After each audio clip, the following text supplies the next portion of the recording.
Hello and very warm welcome to the Canada News with your host Divya. Now let's take a look at the headlines. The vaccination process was discussed by Brampton Mayor Patrick Brown, who said he received frequent emails from city residents about it. Peel Region Chief Medical Officer Dr. Lawrence Law said the positive rate in the city has been 18.7%, but it is important that we follow the instructions to reduce the positive rate. NDP National Leader Jagmeet Singh has also called for the formation of a party government in Alberta and Ontario.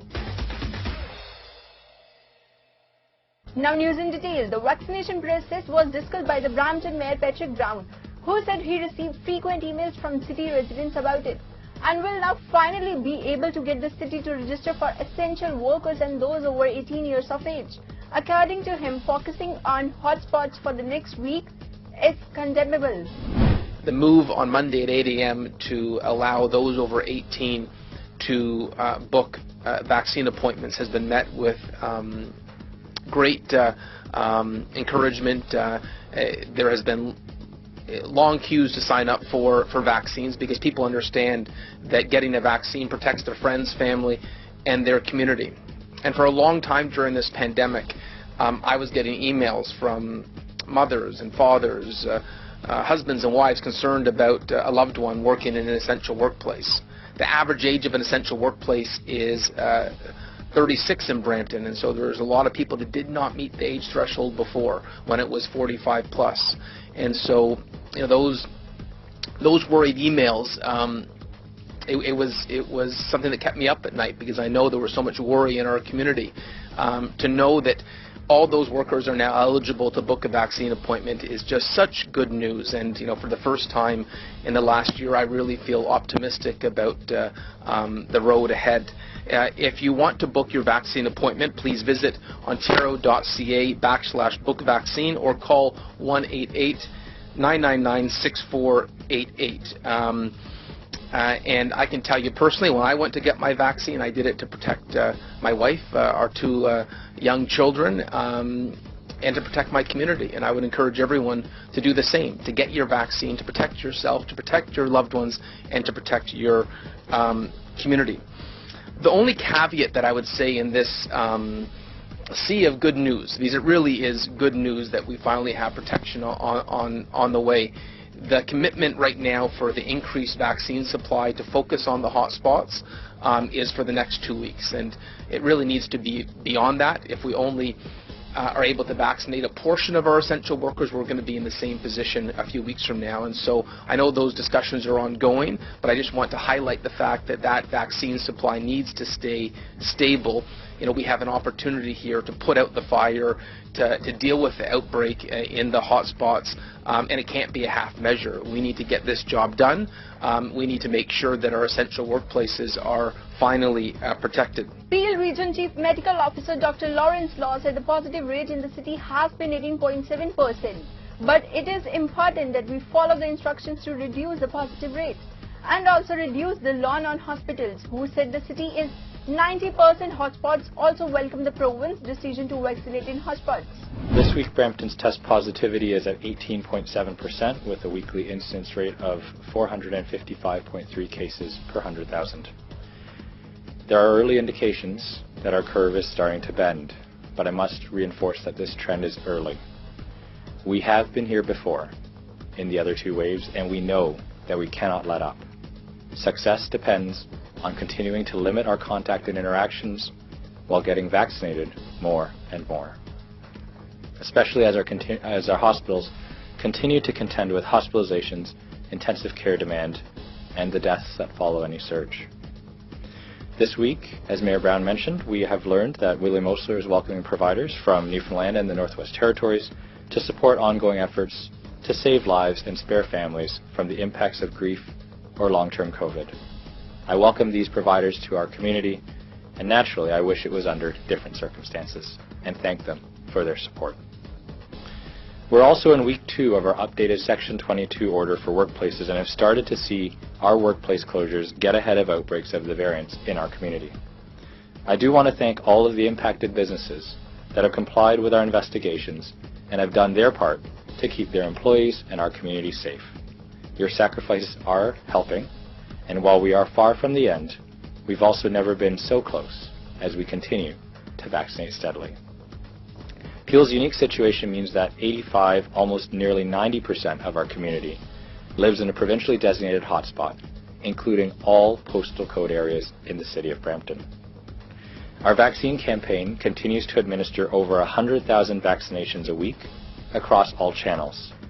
Every single dose we deliver is going to a resident of a hotspot.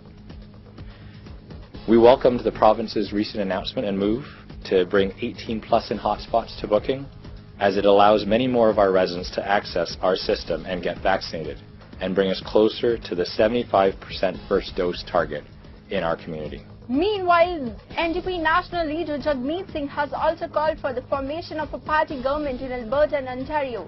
He said the party had put pressure on the Liberal Party to provide direct financial assistance to Canadians and students, and that his party had led to first federal program on paid sick leave has done a great job. I think that people across this country are better served when there are new Democrats elected, and we can show with clear examples that when the millions of Canadians were unable to put food on the table or to pay rent because they were unable to work due to lockdowns, it was New Democrats who doubled the serve, got more help to more people to make sure they had the money they needed to survive.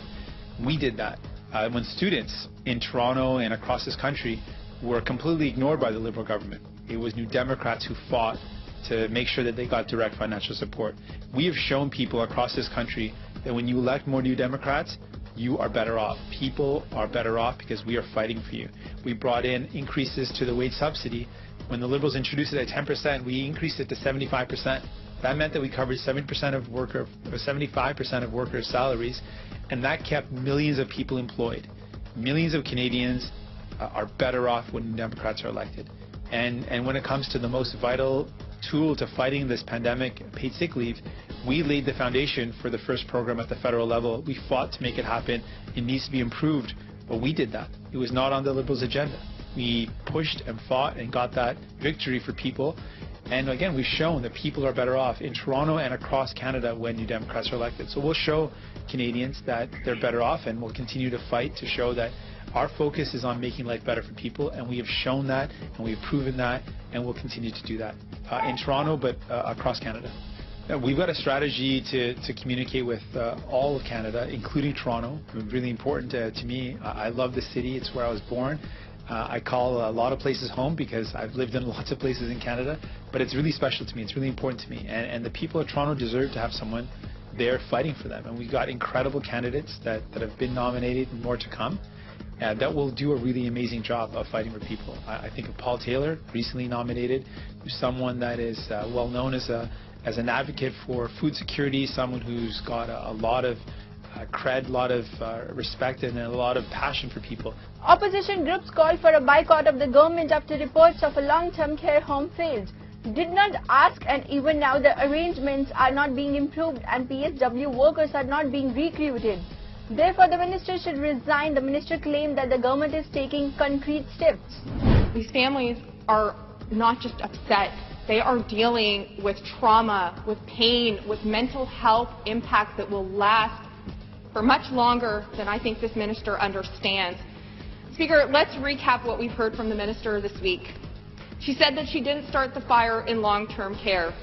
She said that the death of 4,000 Ontarians was overdue. And she said that she has nothing to apologize for. She even said that it's everyday Ontarians who need to do some, and I'll quote, soul-searching about why Conservatives let their loved ones suffer and die from neglect. Speaker, this minister didn't take action when she was supposed to.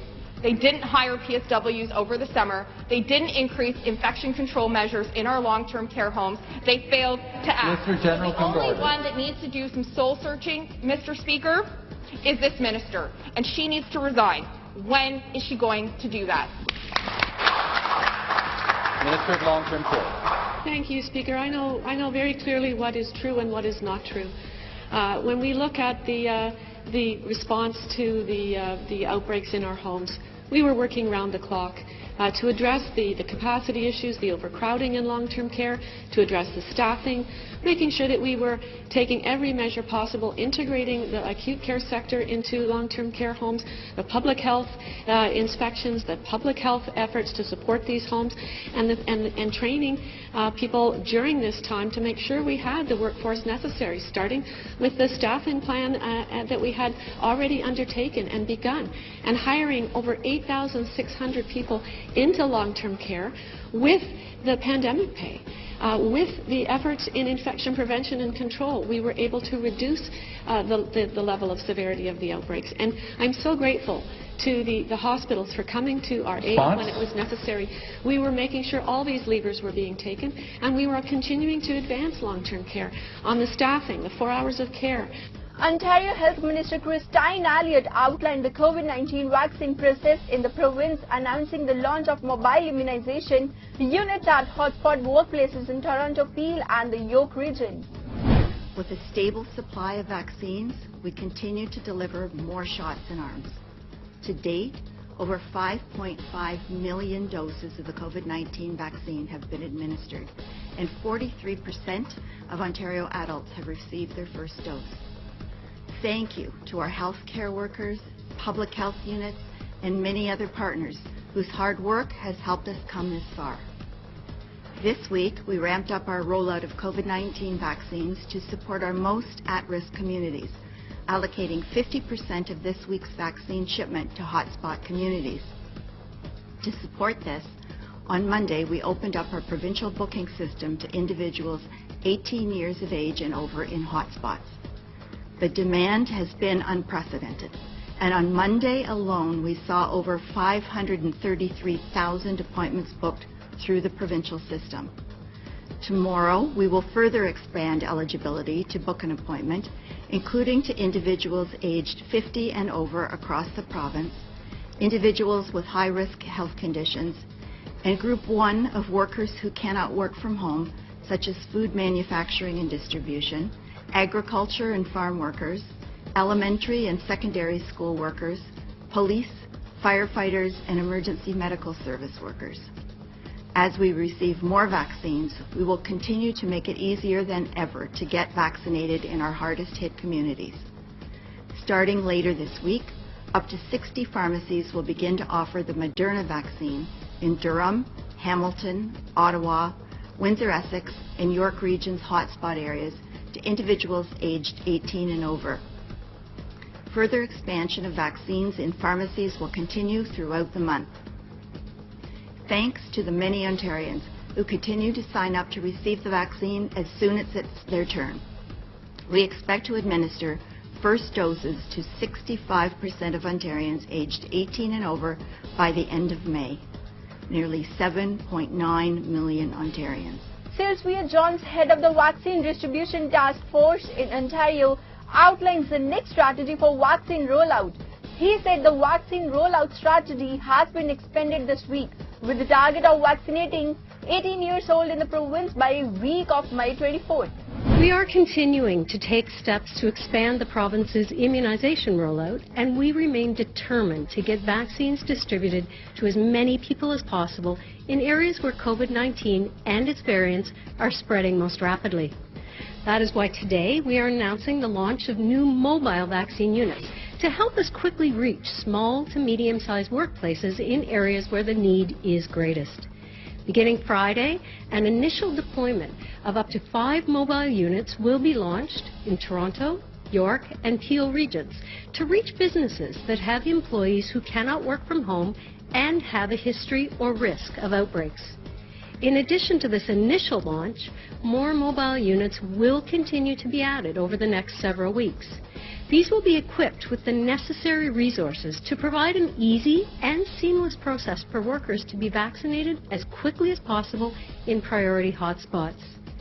We also continue to work with prospective employers in areas where workplace vaccination clinics can have the greatest impact to help stop the spread of COVID-19 and protect our communities. These employer-led vaccination clinics have been completed or are underway at Amazon, Maple Lodge Farms, and Maple Leaf Foods. Additional ones will also be operationalized at other large employers in Peel Region, including Loblaws, Walmart, Magna, Air Canada, Purolator, and HelloFresh. In addition, the Ontario Food Terminal in Toronto, the largest wholesale fruit and produce distribution centre in Canada, will operate a workplace vaccination site starting May 10th. This growing number of vaccination sites is contributing to our collective efforts by protecting workers and expanding access to vaccines in residents in high-risk communities. While these are encouraging steps, we must continue to do all we can to save lives and reduce hospitalizations by staying home and following public health measures. The vaccination process in Toronto is in full swing, with Mayor John Tory saying that more than 12.46 billion residents in the city of Toronto have been vaccinating against the corona vaccine so far. He said Toronto Public Health is now focused on providing vaccines for hotspot areas. I want to thank everyone working across our city to get residents vaccinated. The city, Toronto Public Health, hospital partners, community health organizations, and community organizations generally are working across Toronto to get people vaccinated, and this is happening everywhere. But we do continue to focus on our hottest of hotspots based on scientific evidence founded on saving lives and stopping virus spread, and based on the effective use of limited supply. I do want to thank every eligible person who has stepped up to get vaccinated, those who helped people to step up, and of course those who have actually administered the vaccinations, and all of those who have supported all of our vaccination efforts. Our public health officials at the city have been clear that every single vaccine approved in Canada is safe and effective. And the best vaccine for you is the one that is available to you right now, the soonest.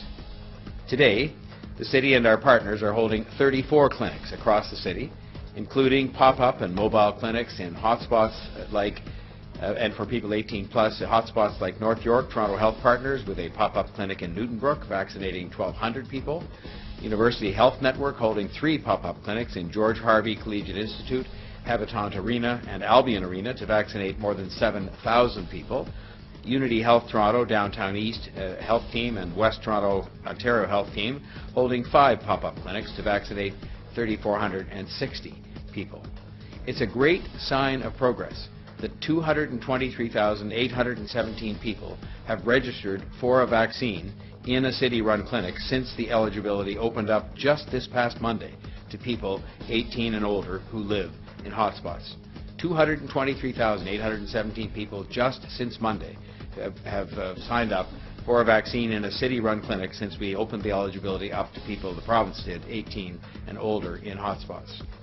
Chief Pegg will detail how available appointments in city-run clinics, which are entirely based on vaccine supply from the other governments, how those appointments are filling up. Dr. Alan Dybla, Medical Officer, Toronto, informed about the COVID-19 outbreaks in the city of Toronto. He said that 991 cases were reported in Toronto today. 1,162 patients are hospitalized, 281 critically ill and are hospitalized.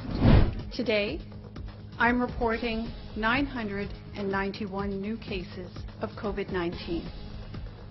1,162 people are currently in hospital, and 281 people are in intensive care. I'm also saddened to report 9 new deaths today. I want to speak to the AstraZeneca Oxford vaccine today and the risk of blood clots, because I know there's a lot of talk about both this week. At this point in time, we are waiting for clarification on when further AstraZeneca deliveries for Toronto will resume and on what scale. Nonetheless, it is reasonable to expect this will happen and that many people will have the option of accepting their first or second dose. If you are one of them, the likelihood of a serious blood clot occurring is currently accepted as 1 in 100,000. Some set the figure at 1 in 250,000.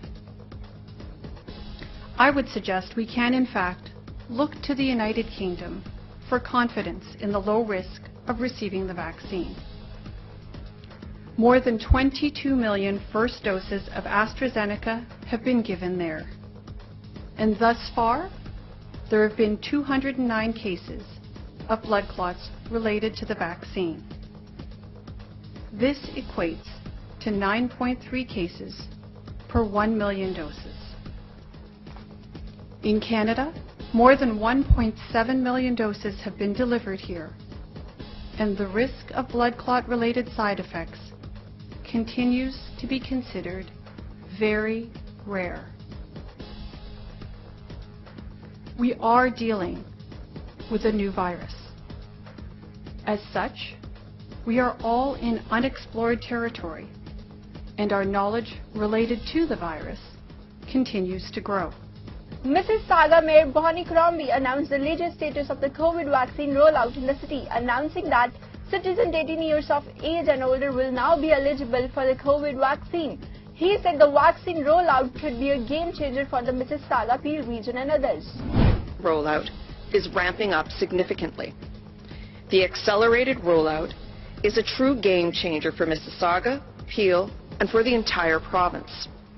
What this means is that right now, residents 18 years of age and older living in a hotspot zone, hotspot postal code, an FSA, in Mississauga and in Peel are eligible for the vaccine at one of our 5 mass vaccination centres. In fact, there are 11 in total in Peel, as well as at Trillium Health Partners.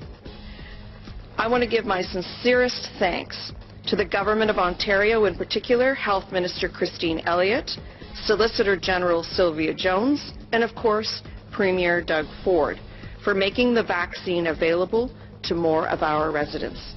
We badly needed this. We needed clarity on when everyone would be eligible for the vaccine, and we needed hope.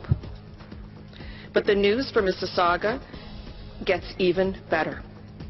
I am so thrilled to announce that starting tomorrow morning at 8 a.m., all residents 18 years of age and older, regardless of where they live in Mississauga and Peel, will be eligible for the vaccine. That's right. All people 18 plus, regardless of your postal code, will be eligible for the vaccine here in Peel region. I'm going to say it again and again and again because it makes me so happy. We will all be eligible for the vaccine as of 8 a.m. tomorrow. This is important because a handful of the postal codes in Peel, most of them were in Mississauga, one of them were in Caledon, were not considered hotspots by the province, yet they had higher case counts and higher hospitalization rates than some of the other identified hotspots in other regions. So that's all we have in this edition. Thanks for watching. Stay tuned for more updated news.